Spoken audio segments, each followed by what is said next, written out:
How are you. तो देखिए, आज का हमारा जो सेकंड चैप्टर है केमिस्ट्री का, क्लास 10th का, उसे हम लोग स्टार्ट करने जा रहे हैं, जो कि वेरी वेरी इंपॉर्टेंट है आप लोगों के एग्ज़ाम के लिए, स्पेशली फॉर बोर्ड्स। तो बिना बकवास की हम लोग अपने चैप्टर को शुरू करते हैं। और मैं पहले बता दूं कि चैप्टर बहुत ही इंपॉर्टेंट है। आप लोग प्लीज़ ध्यान से सुनिए और मैं लाइन बाय लाइन एक्सप्लेन करूँगा। आप लोग जहाँ भी कहीं दिक्कत हो आप लोग कमेंट बॉक्स में बता सकते हैं। और मैं यही कहूँगा कि आप लोग कहीं दिक्कत हो तो आप वीडियो को थोड़ा सा रोक करके आप सोचें, फिर पीछे जाएं, फिर दोबारा प्ले करें, फिर देखें। तो चलिए पढ़ते हैं। एसिड बेस एंड साल्ट, ये हमारा सेकंड चैप्टर है। ठीक। तो कह रहा है कि 115 different chemical elements are known to us at present. कह रहा है 115 डिफरेंट केमिकल जो एलिमेंट है आज जाने जाते हैं, हालांकि 118 हो गए, अब तो बढ़ गए हैं, लेकिन जब एक किताब पब्लिश हुई थी तब की है 115 इसमें लिखा है। ठीक है। These elements combine to a large number of compounds. जैसे बहुत सारे एलिमेंट हैं, हमारे पीरियोडिक टेबल में बहुत सारे एलिमेंट हैं, तो उनको मिला करके हम लोग कई सारे कंपाउंड बना सकते हैं। आप लोगों ने कंपाउंड एंड मिक्सचर पढ़ा होगा, तो आप कई सारे कंपाउंड्स आप लोग बना सकते हैं। On the basis of their chemical property all compounds can classified into three group. तो कहना क्या चाह रहा है कि इस बेसिस पर, इनकी केमिकल प्रॉपर्टी के बेसिस पे जो सारे एलिमेंट हैं या फिर इनसे जो कंपाउंड बनते हैं उनके बेसिस पे हम लोग उनकी प्रॉपर्टी को डिसाइड करते हैं और उनको तीन ग्रुप में हम लोग क्लासिफाइड, तीन ग्रुप में हम लोग उसको डिवाइड करते हैं। पहला है एसिड, दूसरा है बेस, तीसरा है साल्ट। ठीक है, acid, base and salts. In this chapter we will study all three type of compounds, acid, base and salt, in detail. हम लोग इस चैप्टर में क्या करने वाले हैं, डिटेल स्टडी करने वाले हैं इन तीनों के बारे में। Let us start with acid. हम लोग एसिड से स्टार्ट करेंगे and base. In order to know whether a substance is an acid or a base, we should first know the meaning of the term acid base indicator or just indicator। देखिए, book क्या बोलने चाह रही है कि हम लोग acid base को बढ़ने से पहले हम लोग पहले इंडिकेटर जानेंगे कि इंडिकेटर क्या होते हैं। ठीक है, इंडिकेटर क्या होते हैं सर, इसके बारे में हम लोगों ने जानना है। तो इंडिकेटर जैसा कि नाम से ही पता चल रहा है, हम लोग हिंदी में इसे सूचक कहते हैं, जो सूचना प्रदान करता है। ठीक है, तो उसके बारे में हम लोग आगे हम लोग पढ़ेंगे। तो आइए पढ़ते हैं हम लोग इंडिकेटर के बारे में। देखिए कि indicator for the testing acids and base. Indicator जो मेनली होते हैं वो क्या होते हैं, टेस्ट करने के लिए होते हैं कि वह एसिड है या फिर बेस है। An indicator is a die.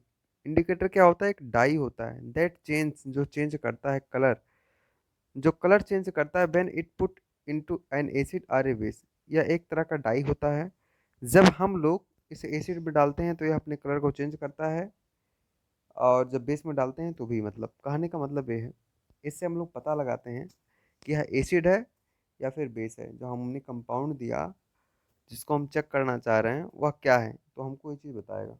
ठीक है, an indicator gives different colours in acid and base.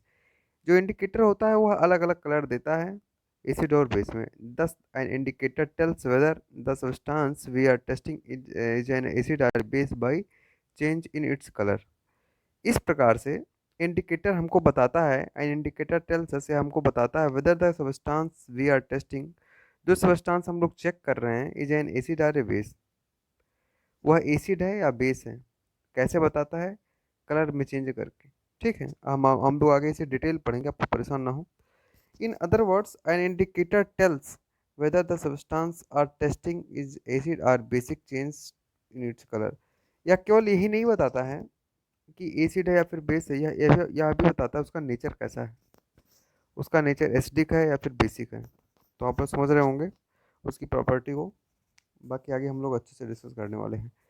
The three most common indicators to test for acids and base are litmus, methyl orange and फिनाप्थलीन।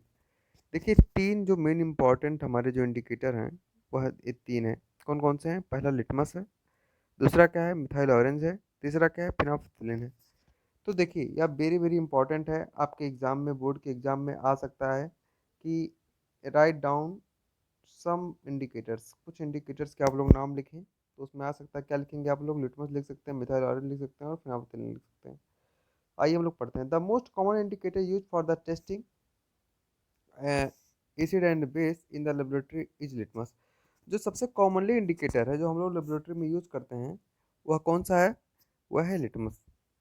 Litmus can be use in the form of the solution और in the form of the litmus paper. तो litmus को हम दोनों तरीके से use कर सकते हैं, या तो सोल्यूशन के फॉर्म में भी यूज कर सकते हैं और लिटमस पेपर भी आता है। तो आइए हम लोग इसके बारे में पढ़ते हैं, लिटमस क्या क्या होते हैं, कितने प्रकार के होते हैं। There are two types. पहला है ब्लू लिटमस एंड दूसरा है रेड लिटमस। जैसा कि आप लोग इसे फिगर में देख पा रहे होंगे, blue litmus and red litmus. ये ब्लू है और ये रेड वाला है। तो इसमें क्या क्या होगा इसे देखेंगे। An acid turns blue litmus to red. Acid जो होता है, एसिड जो होता है वह ब्लू लिटमस को क्या कर देता है? रेड कर देता है। और बेस क्या करता है? बेस और एल्कली, हम लोग एल्कली कहते हैं, एल्कलिनिक कहते हैं, जो सॉल्युबल होते हैं वाटर में। जो बेस वाटर में सॉल्युबल होते हैं उनको एल्कली कहते हैं। वो रेड लिटमस को क्या कर देते हैं? ब्लू कर देते हैं। तो देखिए, जब हम लोग रेड लिटमस पेपर पर एसिड डालेंगे, रेड लिटमस पेपर पर हम लोगों ने क्या डाला इस पे? मान लीजिए अगर हम लोगों ने इस पे एसिड डाला तो यह पेपर कैसा हो जाएगा? यह अगर ब्लू रहेगा तो क्या हो जाएगा? रेड हो जाएगा। अगर हम लोग यहाँ पे क्या कर रहे हैं, बेस पे हम लोग क्या डाल रहे हैं, हम लोग लिटमस पेपर पे अगर बेस डालेंगे तो उसका अगर रेड लिटमस पेपर होगा तो क्या हो जाएगा? ब्लू हो जाएगा। ठीक है, यहाँ से हम लोग याद कर सकते हैं। यहाँ से एसिड अंतिम में डी है, रेड है, तो एसिड को किस में चेंज कर देगा? रेड। एसिड को रेड में, और इसको किस में चेंज कर देगा? Base, b for base, b for blue. तो आप लोग यहाँ से याद करने की कुछ ट्रिक ले सकते हैं। बाकी बहुत आसान सी चीज़ है। ब्लू लिटमस लेंगे तो रेड हो जाएगा और रेड लेंगे तो ब्लू हो जाएगा। बेस के लिए, एसिड के लिए क्या होता है? ब्लू से रेड हो जाता है। आइए हम लोग अगले पेज पे बढ़ते हैं। So, a convenient way to find out whether a solution is acidic or basic to test it with litmus and observe the change in color which takes place। तो यह सबसे आसान सा तरीका है। एक यह क्या है, कन्वीनियंट मतलब मेथड है जानने के लिए कि हमारा जो सोल्यूशन है वह एसिडिक है या फिर बेसिक है। इससे हम लोग पता लगा सकते हैं। If a drop of a given solution turns blue litmus to red. If a drop of a given solution, अगर हम लोग एक गिवन सोल्यूशन का एक ड्रॉप ले लें, अगर वो ब्लू लिटमस को रेड में चेंज कर देता है, then the solution will be acidic in nature. तो सोल्यूशन कैसा होगा? नेचर में एसिडिक होगा, उसकी जो प्रॉपर्टी होगी वो एसिडिक होगी। और विल बी एसिड, और इट विल बी एसिड, और वो क्या हो सकता है? एसिड हो सकता है। For example orange juice turns blue litmus to red. Orange का जो जूस होता है वह क्या करता है? ब्लू लिटमस को रेड में चेंज कर देता है। तो देखिए, मैंने आपको डी डी बताया था, एसिड में डी होता है और रेड में डी होता है, तो आप वहां से देख सकते हैं। ठीक है। सो orange juice is acidic in nature, that is orange juice contain N acid. इसलिए क्या होता है, ऑरेंज जो जूस होता है वो क्या कंटेन करता है? एसिड कंटेन करता है। ठीक है। तो आगे हम लोग पढ़ते हैं।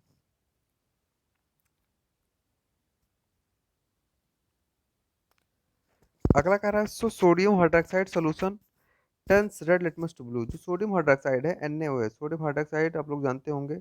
NaOH क्या होता है? NaOH sodium hydroxide. ठीक है। इसमें क्या होता है? Sodium hydroxide basic in nature, क्या कैसा होता है? बेसिक होता है नेचर में। In other word, sodium hydroxide is the base